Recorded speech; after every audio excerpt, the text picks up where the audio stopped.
yung pusa namin. Ayan o, binabantayan niya po yung kandila. Yan. Diba? Napakalambing po niya. Minsan maiinis ka na lang sa ano niya, harot niya. Yan, tingnan mo siya o. Napaka ano, binabantayan niya po yung kandila.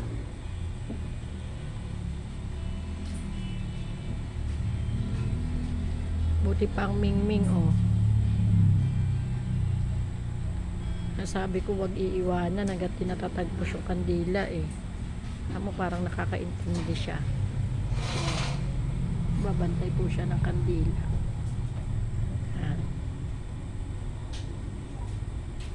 Maayos na siya. Thank you for watching mga kainday. Good vibes lang po tayo. Ay, nadali po ako ng sipon ng sama ng pakiramdam ko. Ingat po tayo mga kainday. Bye-bye.